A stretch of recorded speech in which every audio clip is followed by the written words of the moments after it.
Hi everyone, so I'm back with a great off-campus opportunity, and this one is with EY. So if you don't know by now, EY, which is one of the big four companies, is hiring for software engineers right now. So this is a great opportunity for all of you guys that want to get your first job right now.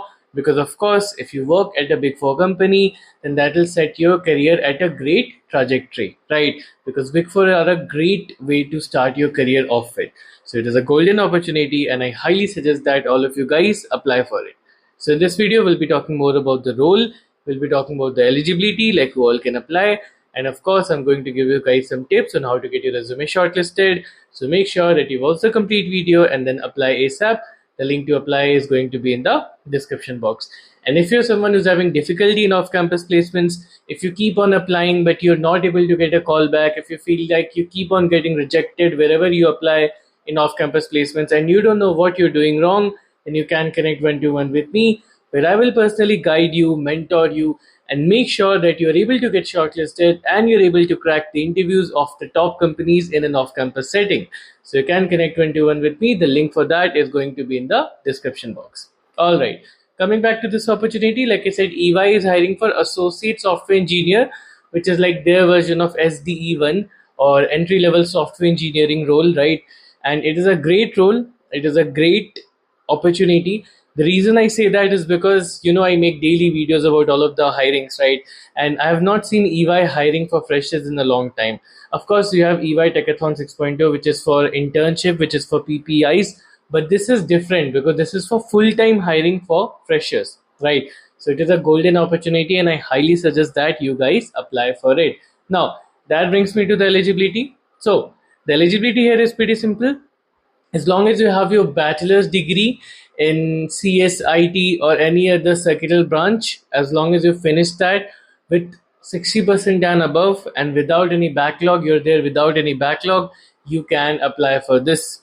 Okay, so any circular branch or CSIT, they have mentioned, even if you check on the page, that is exactly what they've mentioned. And along with that, a grade of 60% and above with no active backlog, with no backlog, you are eligible for this. Okay, so if you are eligible for this, I highly suggest that you apply for this as well.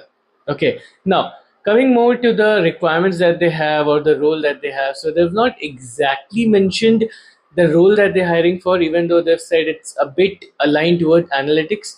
So if you have any data related projects, if you have any data related internship, if you have any analytics internship, analysis internship, that can help you a bit. But they've not clearly mentioned the role that they have. It is more of a team matching scenario where after you get selected, you'll be matched to a particular team based on their requirement. So it's sort of a good thing also that they're not asking for any particular tech stack. So it's a complete weightage of how your resume is in a general sense. It's not going to be any specific thing. Usually companies are asking for specific skills. It's not like that here. As long as you have generally a good resume, as long as you have a good general resume, you'll have a great chance of getting shortlisted. Okay, because usually companies are expecting so many skills. Here the only ask is that you have some good hands-on experience. Okay, I'm not saying work experience, I'm saying hands-on experience in terms of projects, hackathon, open source, anything like that, right? So that brings me to how do you get your resume shortlisted, right? Because this is more of a general thing. So first, let me start off with some of the general tips, right? Because I haven't talked about this in a long time. A lot of you guys may have been starting to forget because I still see a lot of resumes in my resume review session and everything is messed up. I see so many mistakes. So let me tell you guys few things that you need to make sure in your resume, that some mistakes that you don't do, basically, pretty much, right? So the first thing is that you need to make sure you have a good resume template. Of course, this is where a lot of the issues happen, because I see a lot of people having a resume template which is from Canva, which is from Photo. Those things are not going to work, man. Just have a overleaf template. If you've forgotten, I'll give you a overleaf template in the description box. Plus, please just use that. Okay, don't use any other resume template. That is the best one. Just simply use that. Apart from that, have a good ATS score. See, I see a lot of resumes on a daily basis, and a lot of people come to me. They say that they're having this issue, and we check the ATS score, and a lot of times it is 40%, it is 50%, it is 60%. That is simply not going to work. Like I keep on repeating in all of my videos, the ATS score should be minimum 70%. Like that is the minimum. That is like a safe spot your resume's ATS score needs to be. Anything below that, and you're in a risky area, you're in a risky place, right? So to be on a safe spot, you have to make sure that your ATS score is above 70. And of course, the higher it is, the better the chances of going to be. Okay, see, you have two types of ATS. You have the specific ATS, which searches for specific keywords, and then you have the general ATS, which checks for general neatness, cleanliness, grammar, past friendliness, the template, the font, all of these things, right? The general things, not so much font, but the spacings, the consistencies with the text, all of these things, right? That is the general thing. Now, one thing that I'll highly suggest here is, if you have any sort of certification or any sort of hands-on experience, you have to showcase that in your resume, because of course EY is very competitive. So here you need to have something that will set you apart from other candidates. What can it be? There are multiple things.